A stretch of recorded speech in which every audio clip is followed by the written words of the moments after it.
respected Karsan Bhai Patel, Dr. Anup Singh, honorable members of the board and members of academic council and trustees of NERF, distinguished guests, member of the media present, parents, students, ladies and gentlemen.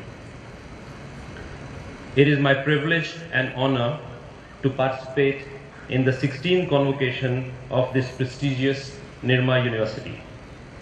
I congratulate all the students for their performance and faculty members for shaping the young minds. I am happy that Nirma University has been empowering the students with quality technical knowledge, and it inculcates in them the right attitude and holistic values. In fact, last year, my son graduated from Brown University in the US, and I was there with my wife, and I can understand the excitement that must be there in the minds and hearts of the parents of the students who have come here, because I went through the same excitement last year. So it's a very exciting moment for the parents, because they know that their sons and daughters are coming back home after their education, and I must congratulate all the parents for that.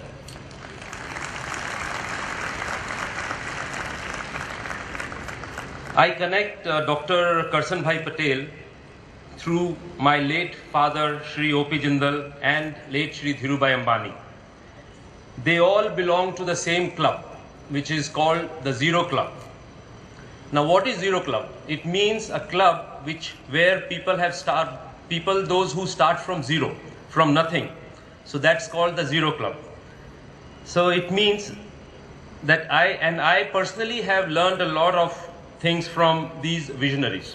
In my life, whenever there is a problem, whenever I come across any obstacle, any difficulty, I look around myself and I think about these visionaries like Karsan Bhai, like my father, like Dhirubhai Ambani, who have faced enormous problems. When you start from zero, you can imagine to create anything, and that is what respected Karsan Bhai has done, and my father did, and Dhirubhai Ambani did, to create big institutions in this for our country, for all of us. So this is what we have learned from them. During the 80s and 90s, when the multinationals were very strong and very few industrialists or very few businessmen could think in terms of taking on the multinationals, because multinationals, as you can imagine, they had the strength, they had the financial strength, they had the human strength, they had all the support from the government to produce products. And then somebody like Karsan Bhai, who came in and produced a product like the Nirma washing powder and give a competitive market fight to a giant like Hindustan Lever, that is what is very fantastic, and that is what we all have learned over the 80s and 90s, that how he really brought the Nirma brand to be known as the Indian multinational equivalent brand in the world.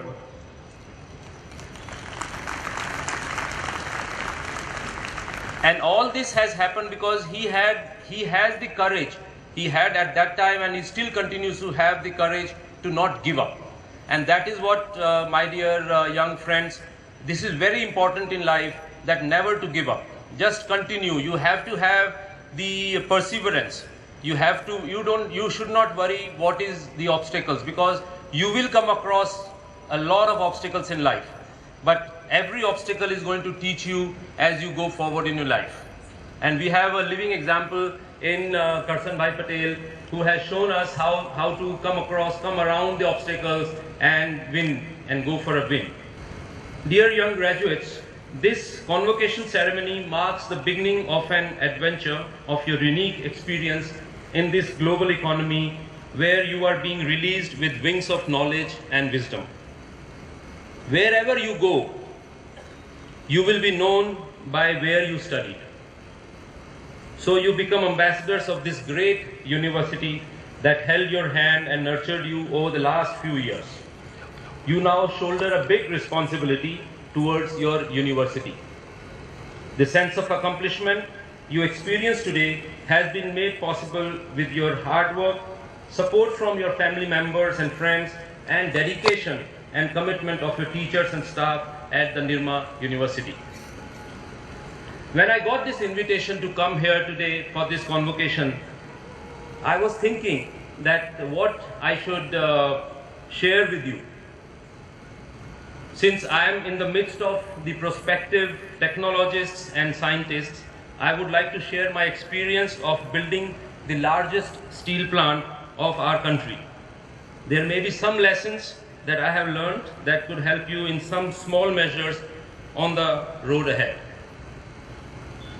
As you stand here tonight, you are at the starting point of a wonderful journey. It's a journey that always begins with a dream. I am sure that every one of you must be having a big dream about your life and about your career. It is really important to have a big dream. Actually, that dream should pave the roadmap of your life. I have always believed that success comes to those who have the courage to follow their dreams. Therefore, it is not only big dreams that are important, but we need a lot of courage to follow our own dreams. So I grew up watching my father's involvement in developing a steel plant when knowledge of technology to Indian entrepreneurs was not easily available.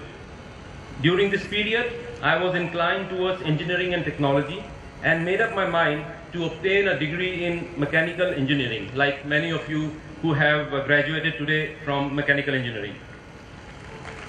I pursued a course in engineering from University of Bangalore, and I passed out long time ago in 1982.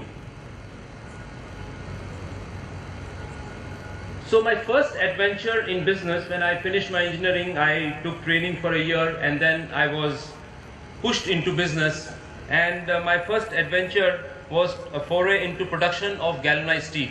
At that time, galvanized steel was not produced in India, and India used to import all the galvanized steel that was required. This was about in 1988-89. We used to struggle to make good quality product, as technology and money both used to be scarce in our country. Today, I'm very happy to share that India and JSW Steel is the largest producer of galvanized steel in the country, and India exports a huge quantity of galvanized steel out of the country to 50 countries worldwide. Being an eager learner, I gradually grew from an apprentice to practitioner. I gained experience about the various aspects of steel company, right from the technology to finance to marketing. But early 1993, when India got liberalized, I set my heart on building an integrated steel plant, which was my childhood dream, because I saw my father building this small factory, and I thought that now there is no licensing required, and I wanted to build a steel plant. And I wanted to build a steel plant for the 21st century. I wanted to build a steel plant which will not have people wearing masks, which will not have chimneys having black smoke coming out of it, or the employees becoming completely black because of the coal. So I wanted to build a very modern and new kind of steel plant which will be applicable to the 21st century, because this is, I'm talking about at the turn of the century, 94, 95. So I went around the world to look for a new technology which will give us some technical advantage over that of the other conventional technologies, because this was a new plant with new technologies, and I thought that if I went by the conventional method, then it will be very difficult for a startup company, for a new company to compete with this the old established players in the world. And steel, as you know, is not a local product. It is an international product, and you have to compete globally. So therefore, I went around to look for new technology, and I finally finished looking at the Corex technology.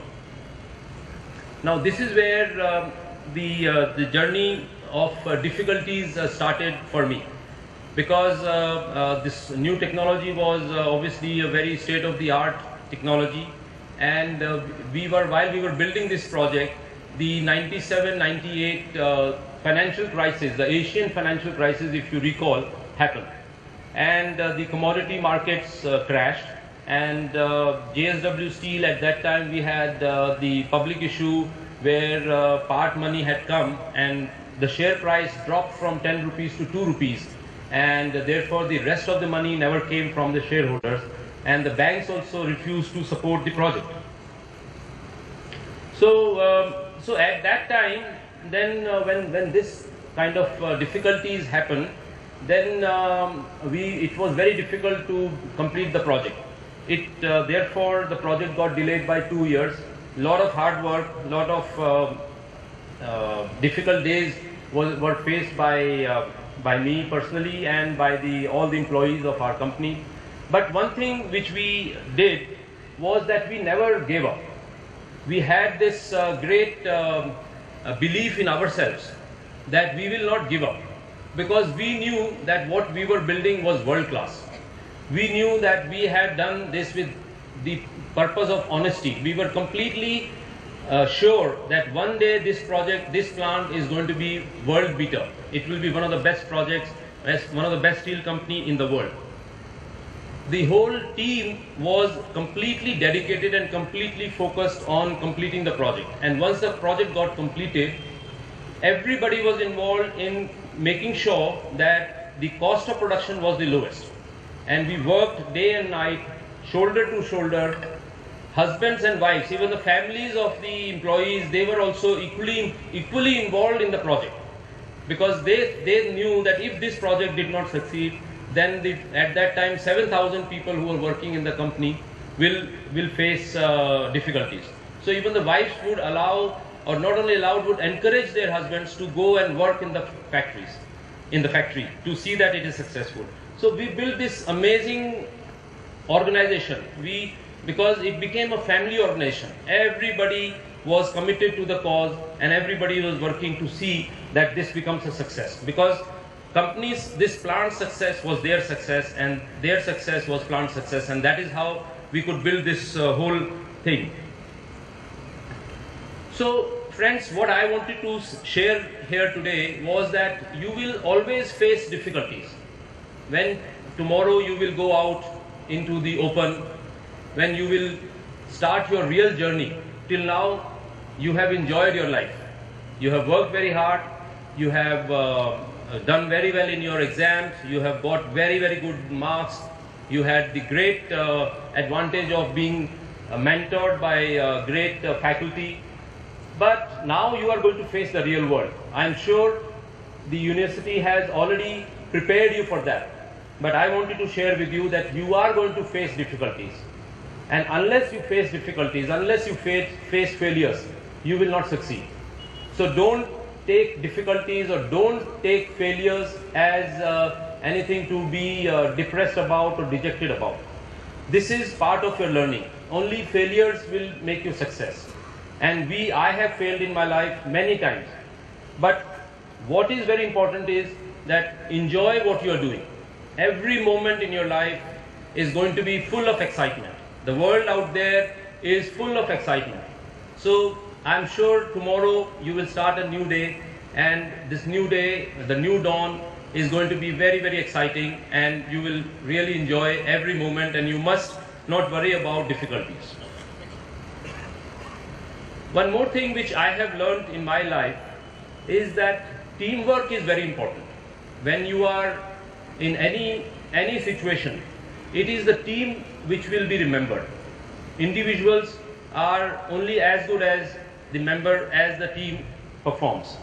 So therefore, I have this great slogan which I use everywhere, that there is no I in team, T-E-A-M. So there is no I in that. So therefore, teamwork is very important. When you go in the real world, you must believe that it is a team which has to succeed. For example, in a game of football or cricket, it is not the individual, it is a team which has to work together, then only the team can win. So therefore, teamwork is extremely important.